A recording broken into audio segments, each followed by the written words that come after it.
Mau'idah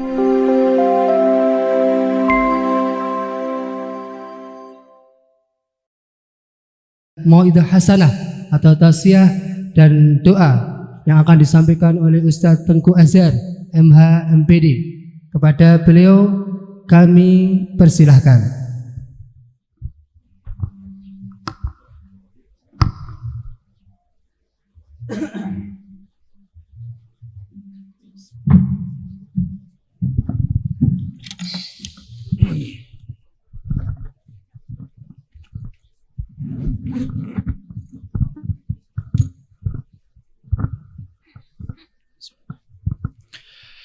Bismillahirrahmanirrahim. Assalamualaikum warahmatullahi wabarakatuh. Alhamdulillahi rabbil alamin. Nahmaduhu wa nasta'inuhu wa nastaghfiruh. Wa na'udzu billahi min syururi anfusina wa sayyiati a'malina. May yahdihillahu fala mudhillalah wa may yudlil fala hadiyalah. Asyhadu an la ilaha illallah wahdahu la syarikalah wa nashhadu anna Muhammadan abduhu wa rasuluh la nabiyya wa la rasula ba'dah. Qala Allah ta'ala ya ayyuhalladzina amanu taqullaha haqqa tuqatih wa la tamutunna illa wa antum muslimun. Ya ayyuhan nasu taqu rabbakumul ladzi khalaqakum min nafsin wahidah wa khalaqa minha zawjaha wa batha minhuma rijalan katsiran wa nisaa'a wattaqullaha alladzi tasaaluna bihi wal arham innallaha kana 'alaikum raqiba. Ya ayyuhalladzina amanu taqullaha wa qulu qawlan sadida yuslih lakum a'malakum wa yaghfir lakum dzunubakum wa may yuti'illaha wa rasulahu faqad faza fawzan 'azima. Amma ba'du fa inna asdaqal hadisi kitabullah wa inna afdalal hadi hadi Muhammadin sallallahu alaihi wasallam wa inna syarral umuri muhdatsatuha wa kullu muhdatsatin bid'ah wa kulla bid'atin dhalalah wa kulla dhalalatin finnar. Yang kami hormati dan yang kami muliakan Ketua Yayasan Nurul Iman Ustadz Haji Zainal Abidin SH yang mudah-mudahan dimuliakan oleh Allah Subhanahu wa taala. Begitu juga seluruh pengurus Yayasan Nurul Iman yang tidak bisa kami sebutkan satu persatu. Yang kami hormati dan yang kami muliakan beliau Mudirul Ma'had Pondok Pesantren Tahfidzul Quran Fatimah Az-Zahra Ustadz Ahmad Tauhid Mafaza, yang saya baru tahu kalau ternyata ini murid saya juga dulunya. Sekarang alhamdulillah sudah jadi mudir, Masya Allah. Baru sadar ternyata ada murid saya di sini. Begitu juga yang kami hormati para asatidah wal ustadzat, dan juga yang sangat kami hormati dan yang kami muliakan al-mukarramun, al-muhtaramun, para alim ulama, para tokoh masyarakat, wabil khusus kepada bapak-bapak dan ibu-ibu wali santriwati wisudawati yang ke-13 Ma'had Tahfidzul Quran Fatimah Az-Zahra yang mudah-mudahan dimuliakan oleh Allah Subhanahu wa taala. Begitu juga yang sangat kami cintai dan yang kami banggakan para wisudawati Ma'had Tahfidzul Quran Fatimah Az-Zahra angkatan yang ke-13.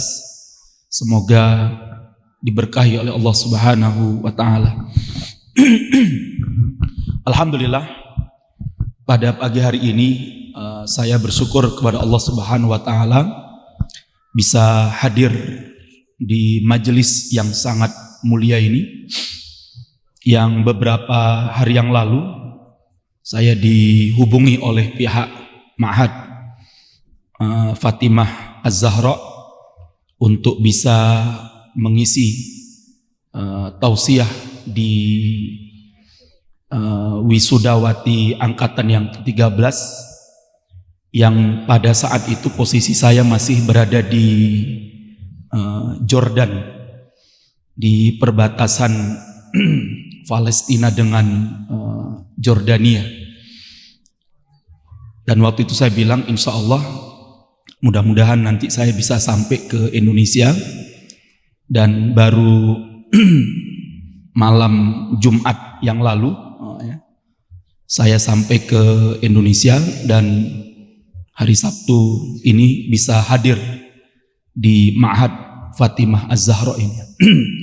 Tapi Bapak Ibu sekalian yang mudah-mudahan dimuliakan oleh Allah Subhanahu wa taala, ketahuilah bahwa kita sebagai kedua orang tua memiliki amanah yang sangat besar di pundak kita, yang mana Allah telah memberikan rezeki kepada kita anak-anak yang soleh dan solehah insya Allah, dan itu adalah sebuah amanah yang nanti akan kita pertanggungjawabkan di hadapan Allah Subhanahu wa taala. Tantangan serta peluang ke depan begitu besar. Kita sebagai kedua orang tua akan menghadapi berbagai macam tantangan global di dalam mendidik anak-anak kita. Baik tantangan secara internasional atau yang sering disebut dengan istilah globalisasi, maupun mungkin tantangan secara lokal atau nasional. Ini juga adalah tantangan. Namun di balik tantangan itu juga ada peluang-peluang besar yang berada di hadapan kita. Karena ternyata sekarang, kemarin ketika kita berada di Turki, kita bertemu dengan salah satu praktisi pendidikan Indonesia yang sekarang sedang berada di Turki, dan dia mengurus para mahasiswa Indonesia yang sekarang sedang belajar di Turki. Dia mengatakan bahwa hari ini salah satu tantangan terbesar di Eropa adalah kekurangan sumber daya manusia, karena isu LGBT, isu free sex, kemudian ditambah lagi dengan isu yang terbaru ini, free child, tidak punya anak, itu menjadi hambatan dan tantangan besar di Eropa.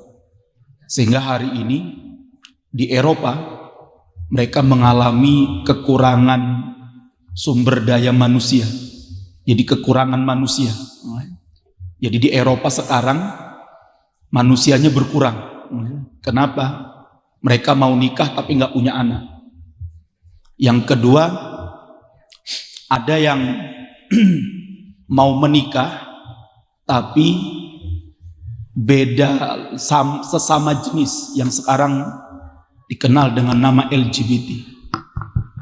Tambah lagi, ada yang tidak mau menikah, mereka hanya ingin melakukan apa yang disebut dengan free sex, seks bebas. Dan itu menjadikan apa? Manusia di Eropa itu mengalami penurunan drastis. Sehingga peluang daripada umat Islam untuk masuk ke Eropa dan kemudian berdakwah di Eropa itu memiliki peluang yang sangat besar. Sehingga sekarang banyak mahasiswa-mahasiswa Islam, baik dari Timur Tengah maupun dari Asia, termasuk kita di Indonesia, sudah mulai banyak masuk ke wilayah Eropa. Dan mereka mulai belajar di Eropa, dan kemudian mulai memperkenalkan Islam ke jantung Eropa. Makanya kalau kita baca dalam berita-berita internasional, ada 2 negara Eropa yang menjadi pusat daripada orientalis dunia, bahkan menjadi pusat Islamofobia. Jadi negara yang paling benci terhadap apa? Negara Eropa yang paling benci terhadap Islam. Yang pertama diwakili oleh Jerman dan Perancis. Namun yang menariknya adalah apa? Di dua negara ini tingkat mu'alafnya, orang-orang yang masuk ke dalam Islam itu sangat tinggi sekali. Artinya di dua negara Eropa ini yang menjadi jantung Eropa ini ternyata apa? Banyak umat Islam, banyak orang-orang Eropa yang masuk ke dalam Islam di dua negara ini. Nah, maka Bapak Ibu sekalian yang mudah-mudahan dimuliakan oleh Allah Subhanahu wa taala, sekali lagi kami mengucapkan apresiasi yang sebesar-besarnya kepada Pondok Pesantren Fatimah Az-Zahra yang telah mendirikan sebuah lembaga pendidikan untuk membimbing, mendidik dan mengajarkan kepada anak-anak kita. Yang kedua, apresiasi yang sebesar-besarnya kepada kedua orang tua kita, kepada para wali murid, kepada bapak dan ibu, kepada kedua orang tua yang telah mempercayakan anak-anak panjenengan untuk sekolah di pondok-pondok pesantren, terutama di Ma'had Fatimah Az-Zahra ini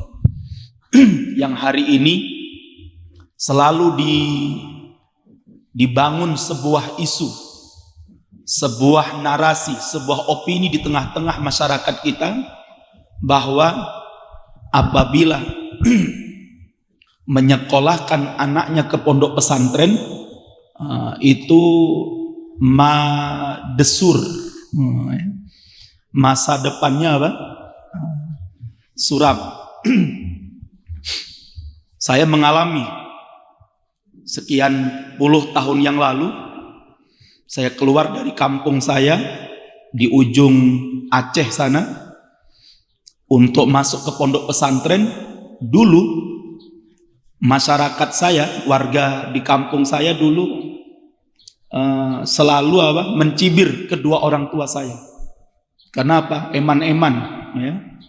Punya anak pinter, bapak mampu, punya uang, kok anaknya dimasukkan ke pesantren, mau jadi apa?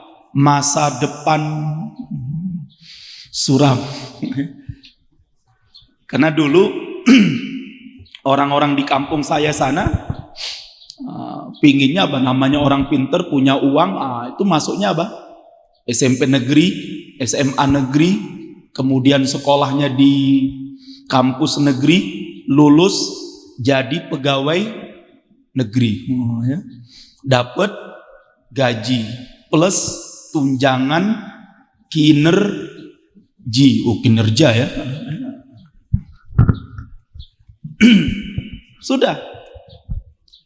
Dan sampai hari ini pun salah satu daripada mindset masyarakat kita, orang yang berhasil, orang yang sukses itu adalah apa? Kalau jadi pegawai negeri, kalau jadi ASN, sekarang P3K, lulus ini baru dianggap apa? Sukses. Tapi kalau hafal Quran 30 juz, nggak PNS, dianggap gagal, dianggap tidak sukses. Dan itu yang dibangun oleh musuh-musuh kita, bahwa yang sukses itu mereka yang duniawinya, mereka yang terpenuhi dunianya, mereka yang terpenuhi kehidupan di dunianya.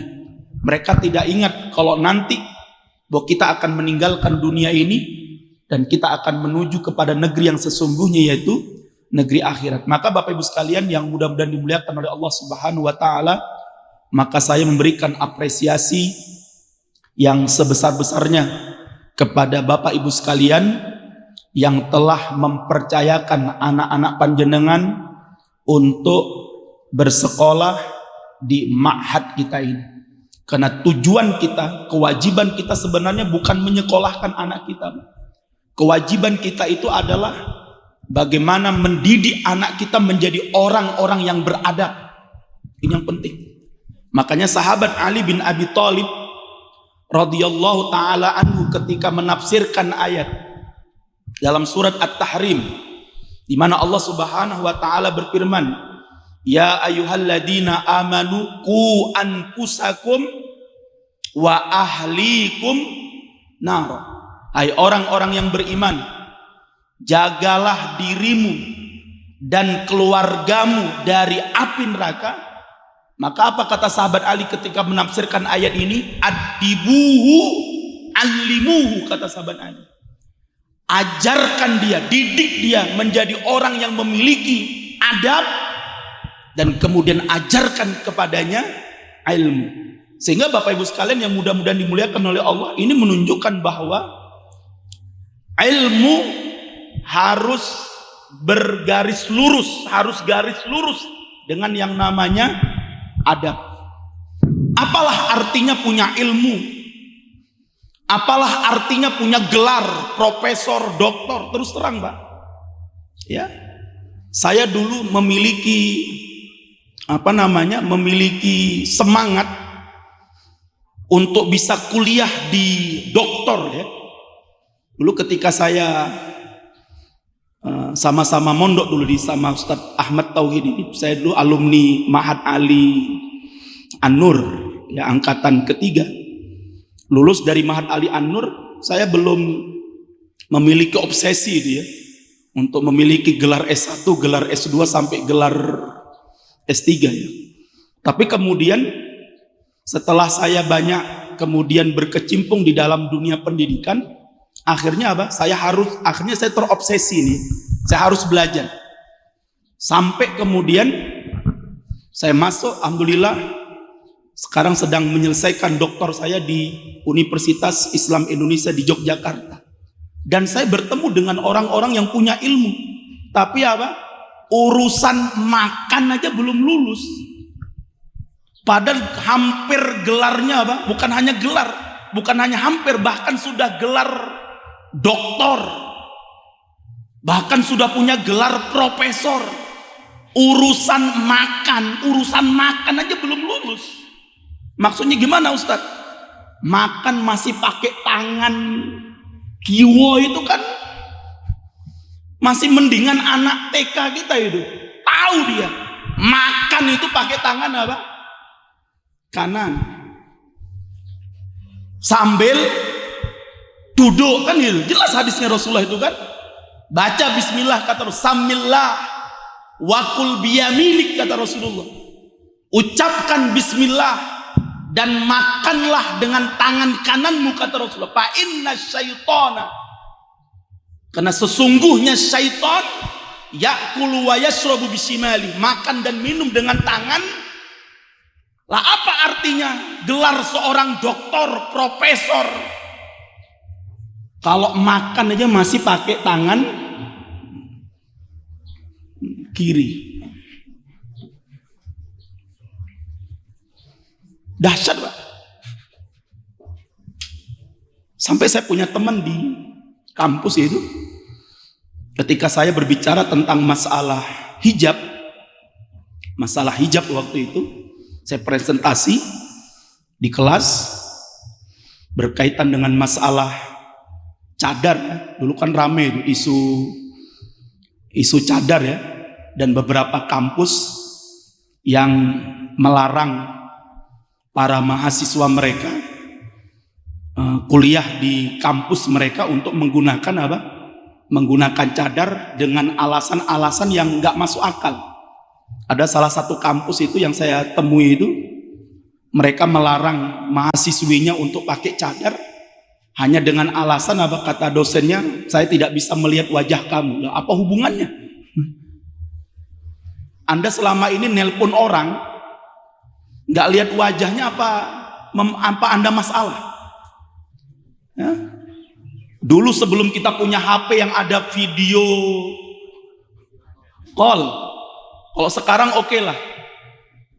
Berapa puluh tahun kita menggunakan telepon tanpa wajah, ya kan?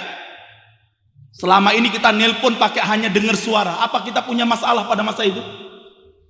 Apa yang mempermasalahkannya? Telepon wajahmu nggak kelihatan di banteng, teleponnya ada.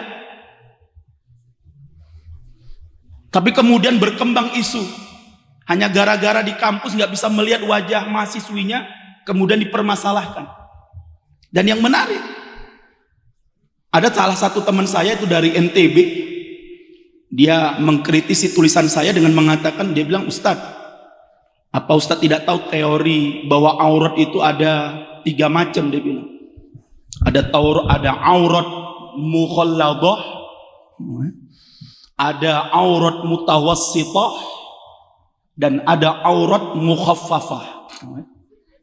Ini sejak kapan aurat dikiaskan dengan najis? Benar Pak, ini fakta. Sehingga teman saya mengatakan apa? Aurat itu ada 3, dia bilang. Dari aurat mukhalladah itu dubur wal kubul, itu yang wajib ditutup. Kemudian aurat mutawassithah, ini yang pertengahan. Ini menutupnya dia bilang apa?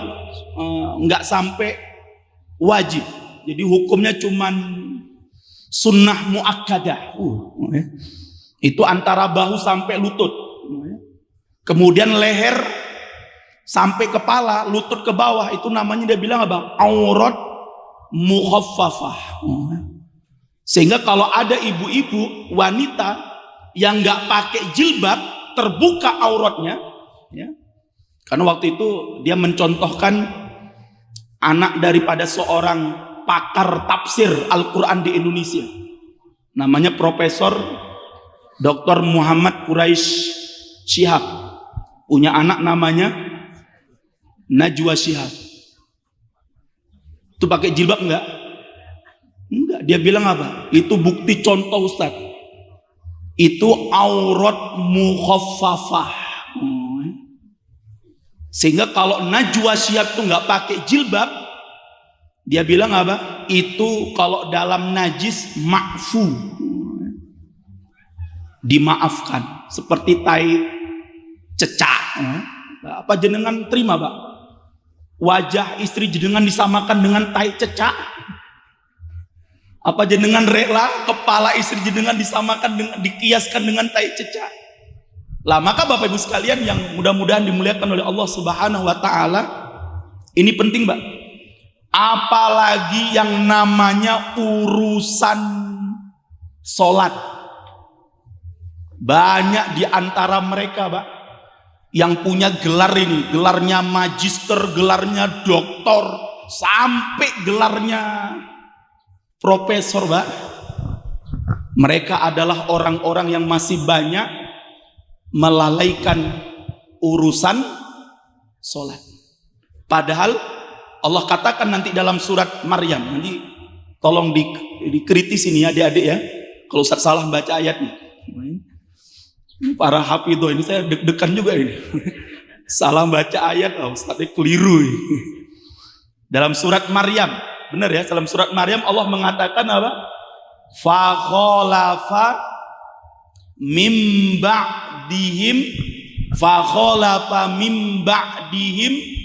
khalfun adha'us shalah wattaba'us syahawat fasawfa yalqauna ghayya. Kata Allah, nanti akan lahir satu generasi, kata Allah. Generasi apa itu? Khalfun adha'us shalah. Nanti akan lahir di belakang mereka suatu generasi yang melalaikan sholat. Kalau sudah melalaikan sholat, kata Syekh Utsaimin rahimahullah ta'ala, siapa mereka yang melalaikan sholat ini? Ketika beliau menafsirkan surah Al-Ma'un, kita sering baca dalam surah Al-Ma'un, kata Allah apa? Fawailul lil musallin, kata Allah, celakalah orang-orang yang sholat aja masih apa? Ciloko, nopo meneh yang belum, yang tidak. Nah, karena sekarang ada istilah apa? Ora sholat, ora popo. Sing penting apine, atine, ape. Nah, ya. Banyak tuh di masyarakat kita, Pak ya. Ora sholat, ora popo. Nggak sholat nggak apa-apa. Yang penting hatinya ape. Padahal Nanti dalam surat Al-Mudaththir kalau tidak salah, Allah tanya itu, ya. Masalakakum fi saqar, kata Allah. Apa yang menyebabkan kalian dicemplungkan oleh Allah ke dalam neraka saqar itu? Qalu lam naku minal musallin. Kami dulu tidak termasuk orang-orang yang sholat. Maka apa kata Syekh Utsaimin ketika menafsirkan ayat ini? Celakalah orang-orang yang sholat. Siapa mereka yang celaka di dalam sholatnya itu? Maka kata Allah, alladzina hum an sholat fi sholatihim sahun. Mereka yang lalai terhadap sholatnya. Siapa mereka? Ada 3 kata Syekh Utsaimin rahimahullah ta'ala. Yang pertama, mereka yang bisa sholat di awal waktu tapi dia kerjakan di apa? Di akhir waktu. Orang yang bisa sholatnya di masjid tapi dia kerjakan di rumah. Bisa dia kerjakan berjamaah tapi dia kerjakan apa? Sendiri. Ini yang pertama. Makanya menarik, Pak. Imam Al-Bukhari rahimahullah ta'ala ketika datang kepada suatu negeri untuk mengambil hadis. Ini saya ingatkan kepada diri saya, kepada para ustadz yang ada di Ma'had Fatimah Az-Zahra, dan kepada kita kedua orang tua. Lihat bagaimana metode Imam Al-Bukhari ketika mengambil hadis, ketika mengambil satu ilmu dari seorang yang alim. Saya baca di dalam biografinya Imam Al-Bukhari rahimahullah ta'ala, Masya Allah, Imam Al-Bukhari apabila datang ke suatu negeri untuk mengambil satu hadis dari seorang perawi hadis, maka Imam Al-Bukhari tidak langsung mengambil hadis dari orang tersebut sampai Imam Al-Bukhari melihat langsung sholatnya. Yang pertama kali dilihat oleh Imam Bukhari apa? Dia sholat. Dia kalau sholat ke masjid atau berjamaah ataukah tidak. Jadi Imam Al-Bukhari ketika diberitahu di mana rumahnya Fulan bin Fulan, karena saya mendengar dari Fulan bin Fulan bahwa beliau telah meriwayatkan hadis dari Fulan bin Fulan, maka orang memberitahukan kepada Imam, oh itu rumah si Fulan. Maka apa?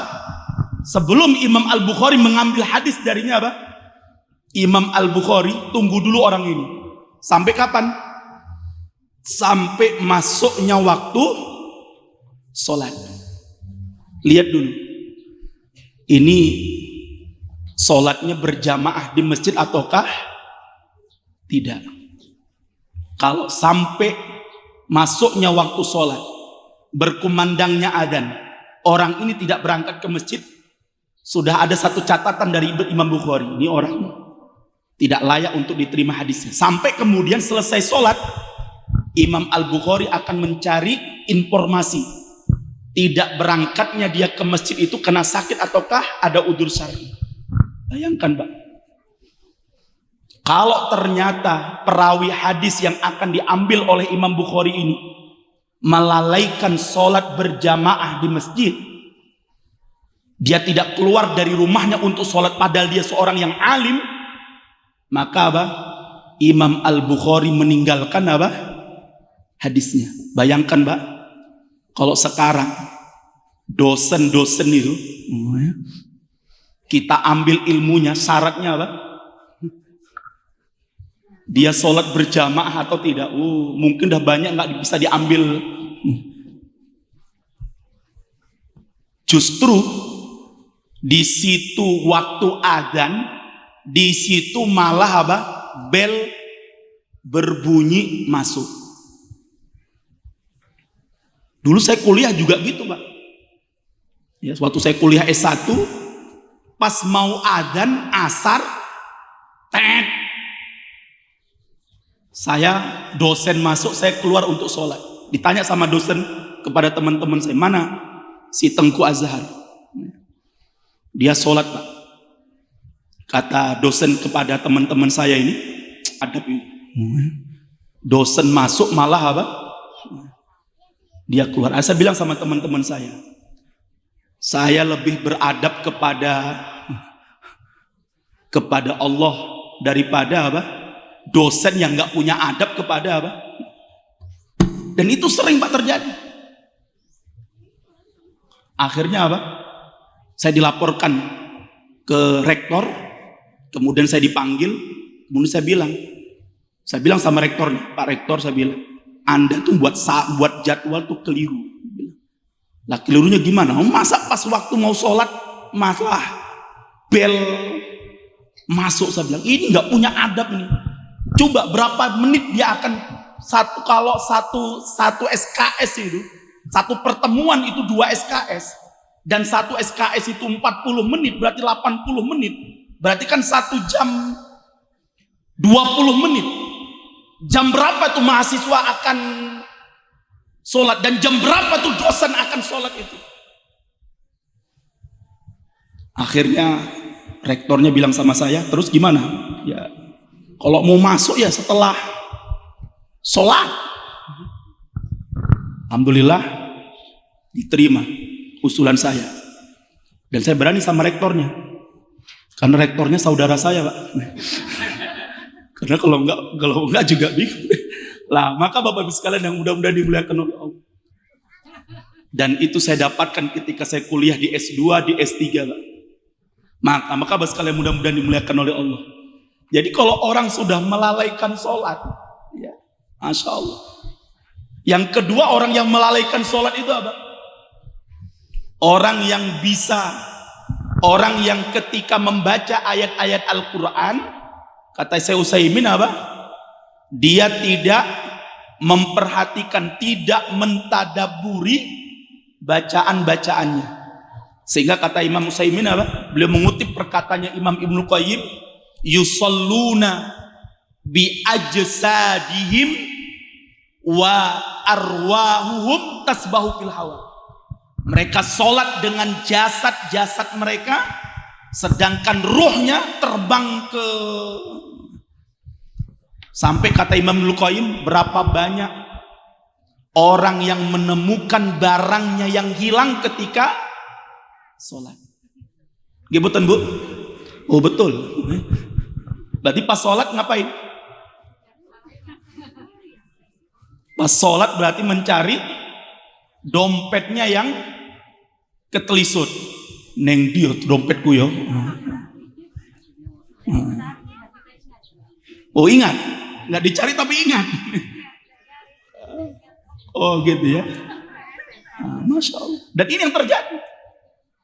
Yang ketiga, kata Imam Syekh Utsaimin, orang yang lalai dalam sholatnya adalah apa? Mereka yang tidak memperhatikan apakah gerakan sholatnya itu sudah sesuai dengan sunnah Rasulullah ataukah tidak. Lah, maka Bapak Ibu sekalian yang mudah-mudahan dimuliakan oleh Allah Subhanahu wa taala, sekali lagi saya katakan, Mbak, kewajiban kita adalah bagaimana mengajarkan kepada anak-anak kita beradab. Yang paling utama adalah apa? Ngajarkan anak kita beradab kepada Allah Subhanahu wa taala. Beradab kepada siapa? Rasulullah sallallahu alaihi wasallam. Karena sekarang ini tantangan kita, Pak, adalah tantangan sekularisme, tantangan komunisme. Maka muncul kemarin, ya, ada gerakan untuk mengubah. Kalau kita bicara legal hukum di Indonesia ini, Pak, kita bicara tentang Pancasila. Kemarin sempat itu muncul itu, apa nama yang disebut dengan HIP, ya, haluan ideologi Pancasila. Walaupun itu belum ditandatangani, belum disahkan di DPR, tapi apa, ini masih menunggu rancangan undang-undang HIP ini, di mana mereka ingin meletakkan sila pertama yang sudah jelas ketuhanan yang Maha Esa, dan kemudian ingin diletakkan di sila yang kelima. Dan selalu mereka ungkit bahwa Pancasila yang benar itu adalah 1 Juni. Padahal kalau kita baca dalam sejarah, Pak, Pancasila 1 Juni itu belum resmi menjadi Pancasila yang sah. Karena waktu itu baru penyampaian pidato-pidato daripada tokoh-tokoh. Di antaranya adalah Soekarno yang menyampaikan tentang gagasan ideologi negara kita ini. Dan kemudian menempatkan Pancasila di sila yang kelima, itu adalah apa? Ketuhanan yang Maha Esa. Jadi sila kelimanya itu, sila pertamanya itu persatuan, sila keduanya itu adalah apa itu? Kemanusiaan. Kemudian sila ketiganya adalah demokrasi, sila keempatnya adalah keadilan, sila kelimanya adalah percaya kepada Tuhan. Dan itu yang sekarang selalu mereka ungkit-ungkit kembali. Dan jelas ini menunjukkan orang-orang yang tidak memiliki adab. Makanya menarik, Pak.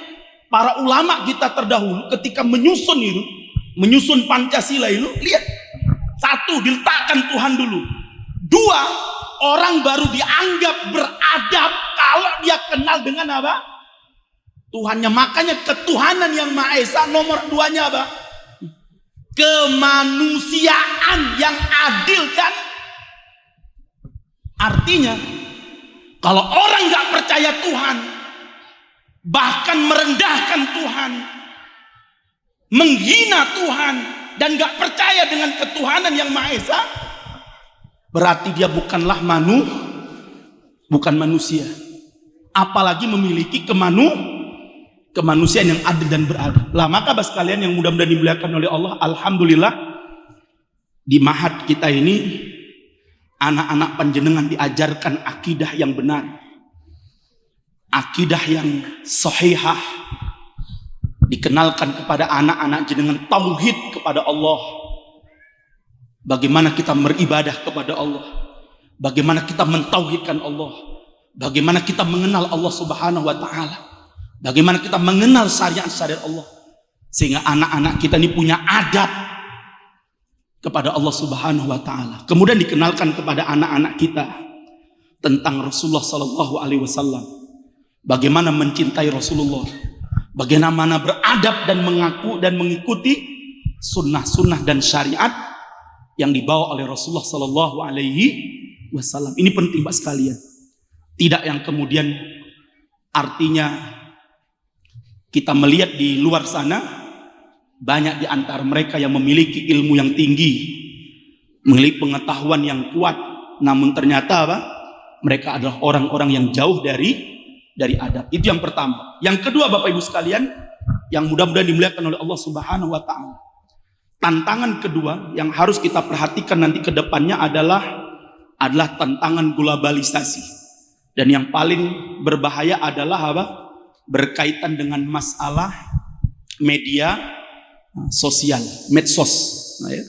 Maka saya mengajak kepada bapak-bapak dan ibu-ibu untuk betul-betul mengawasi anak-anak kita dalam bermedia sosial, ya.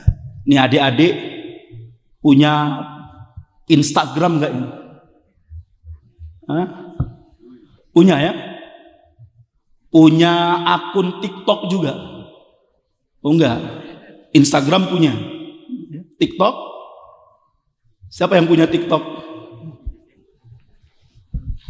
Padahal kalau kita baca di dalam kamus, dalam komus Ibnu Mandur, yaitu Lisanul Arab, ternyata Pak, sekian ratus tahun yang lalu Imam Ibnu Mandur rahimahullah ta'ala dalam kamus bahasa Arabnya yang terkenal, namanya Lisanul Arab, itu sudah menyebutkan Pak kata tuk.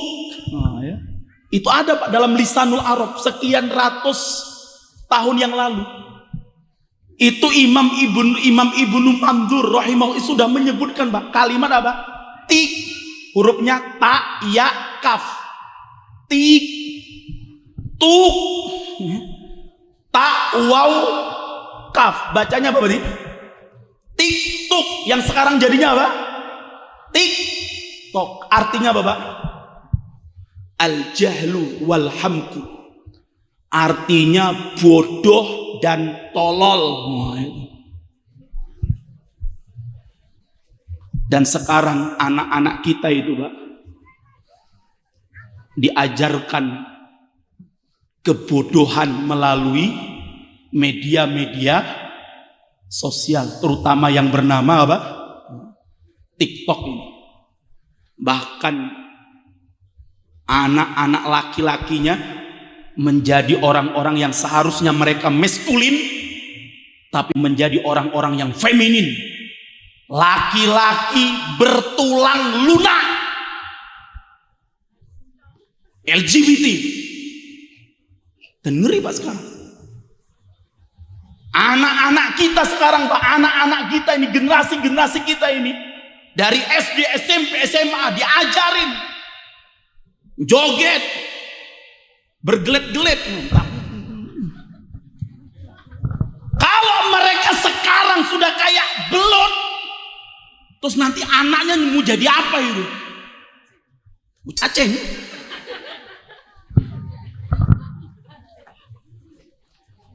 Dan ini ngeri Pak. Dan habis usia kita, anak-anak kita hari ini, makanya sering disebut generasi Z. Sekarang ini generasi Z Pak. Berarti kalau udah selesai Z, generasinya apa ini? Udah nggak ada Pak, ini generasi A, akhirat. Udah terakhir nih. Maka generasi Z ini disebut dengan generasi rebahan,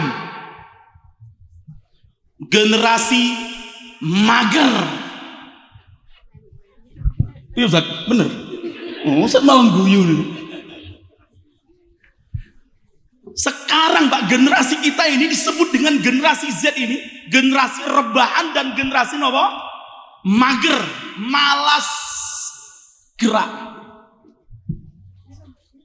Sekarang mau makan nggak perlu. Dulu saya masih ingat ibu saya itu, sampai sekarang ibu saya itu kalau subuh itu, sebelum subuh sudah bangun, ngidupkan api pakai kayu, masak.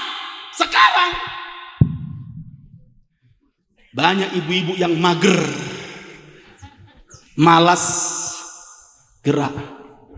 Sekarang semuanya demi serba instan. Beli dan beli dan beli. Beli pun dulu masih bisa bergerak keluar rumah. Sekarang nggak perlu lagi keluar rumah. Sudah ada GoFood, ada Shopee Food dan macam-macam. Lah maka Bapak Ibu sekalian yang mudah-mudahan dimuliakan oleh Allah, saya mengajak Pak, mari kita awasi betul ibu-ibu yang anaknya, bapak-bapak yang anaknya punya media-media sosial, punya TikTok, punya Instagram, punya Facebook, punya WhatsApp. Apalagi yang sekarang sukanya selfie. Di-share, dikomentari, Masya Allah, ukhti, udah lulus ya, selamat ya, hafidhah pertama, jazakumullah khairan, akhi.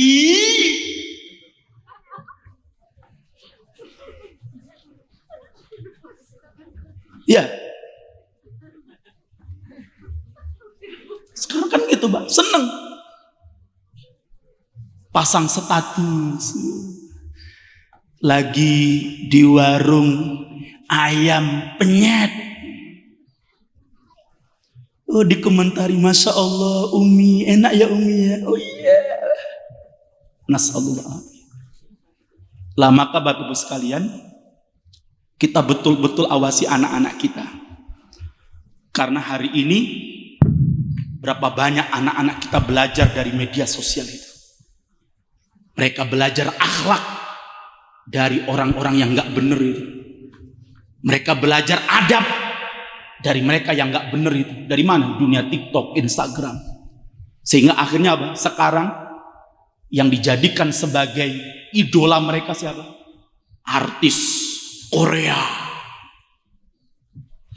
Apa namanya sekarang itu? Namanya pop. Apa itu? Hah? P-pop apa? K-pop. Apa ibu-ibunya? Langganan?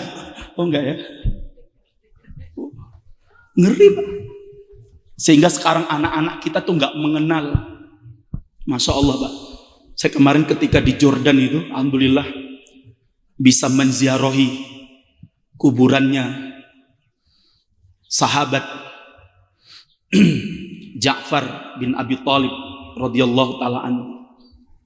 Kemudian sahabat Zaid bin Harisah dan sahabat Abdullah bin Rawahah, komandan perang dalam perang Mu'tah. Masya Allah. Ditulis Pak di kuburannya itu biografi singkat 3 komandan terbaik Rasulullah ini. Masya Allah. Jauh meninggalkan negeri Madinah sampai ke negeri Syam, menyeberangi Jordan, kemudian sampai ke wilayah Mu'tah, dan kemudian bertempur di medan Mu'tah. Kalau kemudian kita sampai ke Turki, ada seorang sahabat yang mulia, Masya Allah, namanya sahabat Abu Ayyub Al-Ansori. Sampai namanya dibuat kota Ayub. Jadi kalau nyanyi jenengan ke Turki, ada namanya kota Ayub. Disitulah terdapat kuburan seorang sahabat mulia, namanya sahabat Abu Ayyub Al-Ansori. Seorang sahabat Ansor dari Madinah, hijrah ke negeri Syam, syahid di dekat benteng Konstantinopel di wilayah Anatolia, dan dikuburkan di sana. Masya Allah. Ini contoh-contoh terbaik yang sekarang sudah dilupakan oleh anak-anak kita. Sekarang anak-anak kita lebih kenal dengan namanya Messi, Ronaldo, bener Pak. Saya kemarin mengunjungi sekian camp pengungsi Palestina untuk membawa bantuan umat Islam di Palestina ke camp-camp pengungsi. Ada sekitar 48 camp pengungsi Palestina di perbatasan Jordania dengan Palestina. Kita datangi sekian camp, kita tanya mereka, siapa yang kalian kenal? Ronaldo. Sampai bayangkan, anak-anak Palestina kita sudah dididik dengan apa? Ronaldo. Messi, no. Bahkan sampai ada mereka bilang, kenapa kalian mencintai Ronaldo? Ronaldo qad aslama. Ronaldo udah masuk Islam. Gara-gara Ronaldo dibeli oleh Saudi, dibilang sudah masuk. Itu anak-anak pengungsi Palestina Pak. Mereka sudah nggak kenal yang namanya Izzuddin Al-Qassam. Mereka nggak kenal lagi pahlawan-pahlawan besar di Palestina. Yang mereka kenal siapa? Ronaldo. Sama anak-anak kita sekarang. Lah oleh sebab itu Bapak Ibu sekalian, maka kita awasi anak-anak kita dalam ini tantangan kita ke depan. Jangan sampai nanti kita menyesal berapa banyak anak-anak kita terjerumus ke dalam kemaksiatan Pak. Hari ini yang lebih ngeri lagi Pak, sekarang sudah banyak grup-grup di Facebook atau di Twitter yang itu adalah grup-grup LGBT. Bahkan kemarin ditemukan di daerah Wonogiri grup anak-anak SMP LGBT. Bayangkan, anak laki-laki SMP. Mereka sudah buat grup khusus untuk kaum homo. Na'udzubillah min dzalik. Lah maka Bapak Ibu sekalian yang mudah-mudahan dimuliakan oleh Allah, maka jangan sampai anak-anak kita nantinya terjerumus ke dalam kemaksiatan, ke dalam kehancuran, dalam kehinaan karena media sosial. Yang ketiga, maka Bapak Ibu sekalian, setelah lulus dari mafaza ini, lanjutkan anak-anak panjenengan ke lembaga pendidikan yang lebih tinggi, yang tentunya lembaga yang bisa menjaga hafalan anak-anak panjenengan. Jangan sampai kita memiliki anak mantan penghafal Al-Quran. Nas'alullahal afiyah. Maka saya bilang tadi kepada beliau, Ustadz, ya, jadikan mafaza ini pondok pesantren para penghafal Quran, bukan para mantan penghafal Al-Quran. Kita pernah kumpulkan, Mbak, di Solo. Kita pernah kumpulkan 70 mahasiswa kita yang sekolah, yang kuliah di sekitar perguruan tinggi di kota Solo itu 70 orang, Pak. Yang dulu mereka ketika di pondok punya basic hafal Quran itu. Bahkan yang 30 juz itu ada berapa puluh orang itu, Pak. Namun apa? Sekarang ada di antara mereka, Pak, yang 30 juz hafal juz amma saja, juz 30 aja udah hilang hafalannya. Nasallallahu alaihi. Karena apa?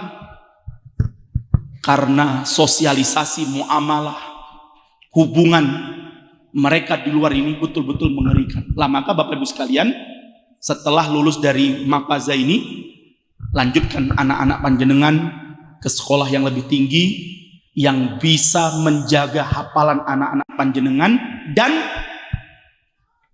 lebih baik dan kalau bisa lebih afdol mereka bisa menambah hafalannya sampai 30 juz sehingga Allah berikan dan turunkan keberkahan kepada kita semuanya. Maka Bapak Ibu sekalian yang mudah-mudahan dimuliakan oleh Allah Subhanahu wa taala, mudah-mudahan anak-anak panjenengan menjadi anak-anak yang soleh dan solehah.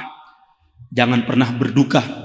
Al-Quran adalah syifa, adalah obat bagi kita, obat hati, obat ruh, dan obat daripada badan kita ini. Masya Allah, mudah-mudahan anak-anak panjenengan selalu diturunkan oleh Allah kepada mereka keberkahan dan penjagaan dari Allah Subhanahu wa taala, sehingga mereka menjadi para penghafal-penghafal Quran yang terbaik sampai nanti mereka bertemu dengan Allah Subhanahu wa taala, dan sampai nanti kita dikumpulkan oleh Allah di dalam surga firdausnya. Amin ya rabbal alamin. Dan terakhir, Ustadz ingin memberikan nasihat kepada adik-adik kami yang jumlahnya berapa orang ini? 26 ya. Yang pertama, Ustadz memberikan apresiasi yang sebaik-baiknya dan sebesar-besarnya kepada kalian. Dengan susah payah kalian telah menghafal Al-Quran. Dan Ustadz berharap yang paling berat itu adalah apa? Menjaga hafalan kalian. Yang lebih berat lagi adalah mengamalkan apa? Isi Al-Quran yang telah kalian hafal. Oleh sebab itu, Ustadz memberikan nasihat kepada kalian. Yang pertama, untuk senantiasa bertakwa kepada Allah Subhanahu wa taala. Yang kemudian, untuk senantiasa menjaga sholat kalian, ya. Karena kalau sudah di rumah itu berat, Pak. Karena saya juga punya anak di pondok, ya. Anak saya sekolah di pesantren Ibnu Abbas di Klaten itu. Kalau pulang yo sholatnya yo harus harus di apa istilahnya orang Jawa itu, harus diopyak apa? Ya opyak. Ya. Dan orang tua harus tegas, Pak, tegas. Karena biasa orang tua itu kalau udah di rumah biasanya apa? Nah, sama anak tuh biasanya isra popo, biar neng pondok yo kosong. Ini pintu masuk setan. Nah, ya. Kalau sudah punya anak, Allah kok masih nonton YouTube drakor. Nah. Ya wes, kok sholat yo jam 1 yo, pada sholat zuhur jam piro? Nah, ini kalau sudah model-model kayak gini Pak orang tua ini, nah ini sudah salah. Harus tegas. Anak itu kalau udah waktu sholat, walaupun nggak perlu jenengan pasang bel, orang rumah tet, nggak perlu. Nah makanya adik-adik, ya, apapun yang menjadi rutinitas kalian di ma'had, dan itu rutinitas yang terbaik, ya, menjaga waktu sholat kalian, apalagi subuh ya, mumpung neng omah, subuhnya jam piro? Sudah kalian bangun jam subuh jam berapa di Mapaza? Jam 4? Oh setengah 4. Nah, besok waktu di rumah jam berapa bangunnya? Jam 3 ya? Atau jam 6? Oh jam 7? Janji ya, jam berapa bangunnya? 3:30 juga ya? Insya Allah ya. Nah, nanti ibu-ibu ya, lihat nanti itu ya. Janji itu 3:30 ya. Ini berat ya, dan ini tantangan ya. Makanya apa? Sekarang belnya dipindah. Di rumah nggak ada bel, belnya dipindah dalam diri kalian ya. 3:30 udah menjadi kebiasaan bangun, sholat, kemudian apa lagi? Murojaah ya, murojaah Al-Quran kalian. Ya, supaya apa? Hafalannya terus terjaga ya. Kemudian yang ketiga yang Ustadz ingin sampaikan kepada kalian, teruslah birrul walidain ya. Berbakti kepada kedua orang tua kalian. Kalian berada di rumah, bantu kedua orang tua kalian ya. Kerjakan apa yang bisa kalian kerjakan sebagai anak, sehingga apa? Terus berbakti dan birrul walidain kepada kedua orang tua kalian, dan tetaplah kemudian kalian menjaga aurat kalian ya. Ustadz berharap yang pakai cadar tetap istiqomah pakai cadar ya. Ya, siapa berapa orang yang pakai cadar ini? Ya. Jangan pas di Mapaza, wah ketat ya kan? Pas pulang nyangkut cadarnya, ketinggalan di bis. Yang pakai cadar, bismillah Ustadz saya pakai cadar, istiqomah ya. Kalau memang belum bisa pakai cadar ya sudah, tetap istiqomah memakai hijab kalian ya.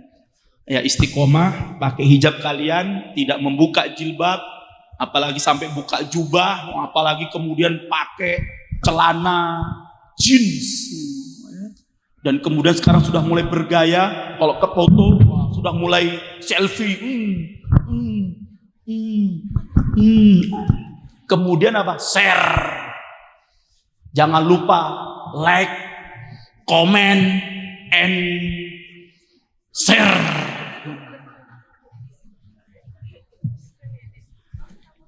Jangan sampai kalian tergiur dengan apa yang kalian dapatkan di luar sana, maka tetaplah istiqomah. Dan ini berat ya.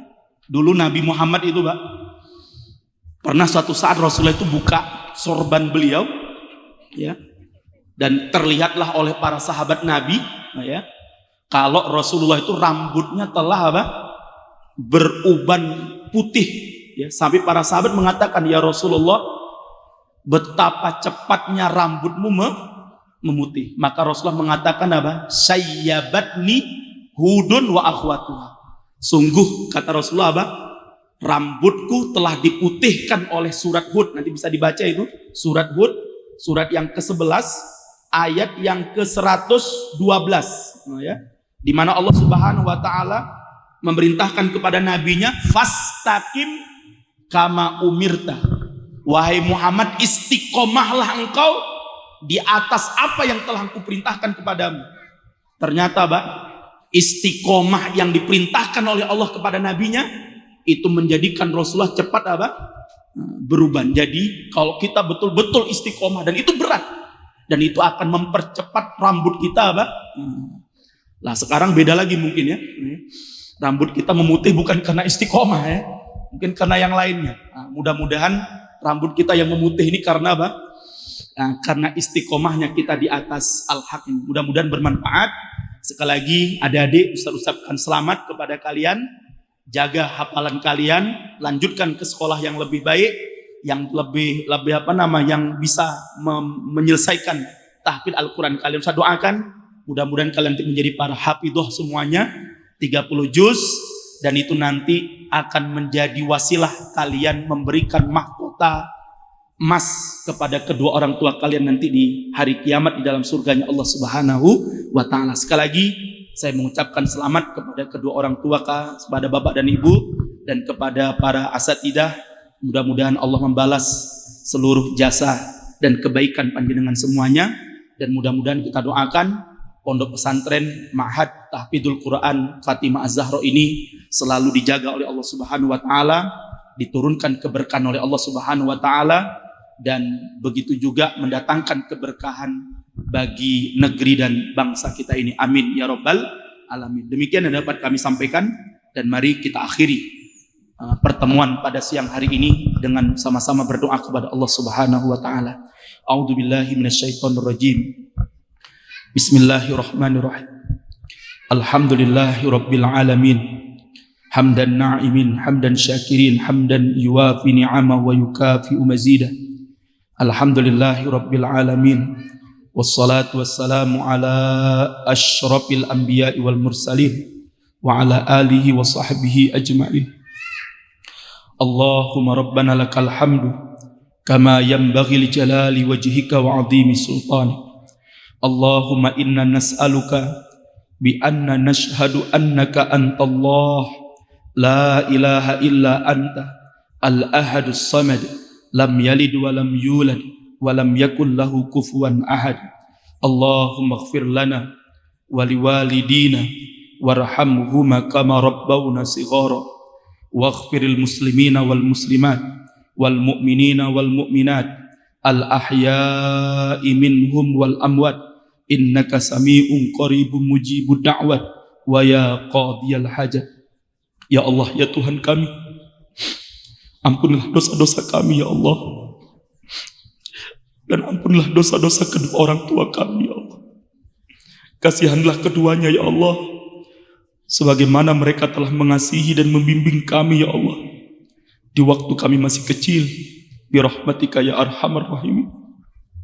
Ya Allah, ya Tuhan kami, pada hari ini kami menghadiri sebuah majelis yang kau muliakan insyaallah ya Allah, sebuah majelis yang kau berkahi ya Allah. Mudah-mudahan Engkau menjadi saksi atas wisuda anak-anak kami pada hari ini ya Allah. Ya Allah, ya Tuhan kami, jadikan anak-anak kami anak-anak yang solehah ya Allah. Jadikan mereka wanita-wanita yang mukminah, wanita-wanita muslimah, mujahidah, qanitah. Jadikan mereka ya Allah wanita-wanita yang muti'ah, yang taat kepadamu, kepada syariat-syariatmu, dan kepada sunnah-sunnah Rasulmu ya Allah. Ya Allah, ya Tuhan kami, ampunilah dosa-dosa kami ya Allah, atas kelalaian kami yang mungkin selama ini kami lalai di dalam mendidik anak-anak kami ya Allah, dalam membimbing anak-anak kami ya Allah. Maka ampunlah dosa-dosa kami ya Allah, dan jangan kau hukum kami ya Allah karena dosa-dosa kami itu ya Allah.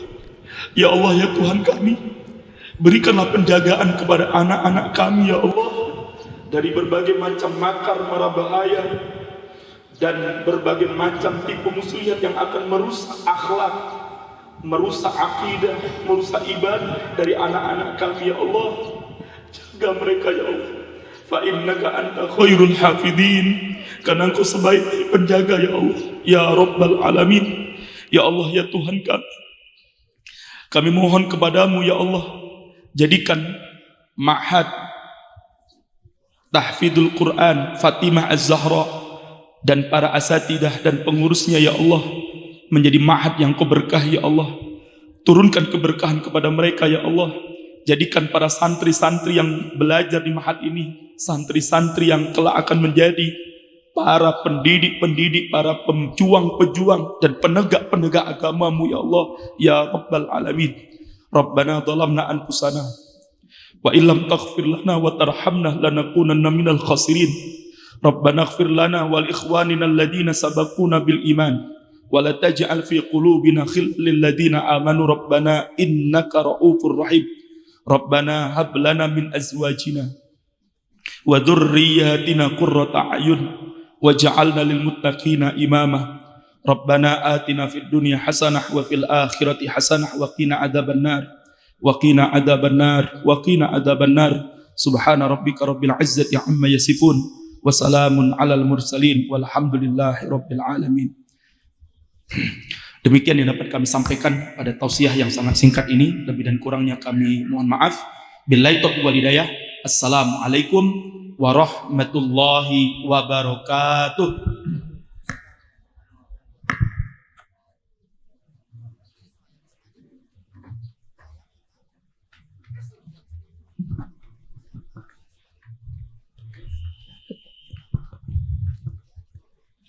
syukran wa jazakumullah kepada Ustadz Tengku Azhar yang telah menyampaikan mauidhah hasanahnya yang begitu banyak.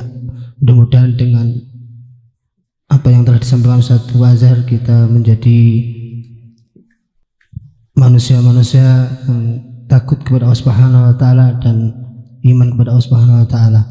Mudah-mudahan semua tadi bermanfaat bagi kita semuanya. Acara selanjutnya adalah penutup. Marilah kita tutup acara di siang hari ini dengan bacaan hamdalah dan doa kafaratul majlis. Alhamdulillahirabbil alamin. Subhanaka Allahumma wa bihamdika asyhadu an la ilaha illa anta astaghfiruka wa atubu ilaik. Dari saya cukup sekian, apabila ada kurang dan lebihnya saya mohon maaf yang sebesar-besarnya. Billahi wal hidayah. Assalamualaikum warahmatullahi wabarakatuh.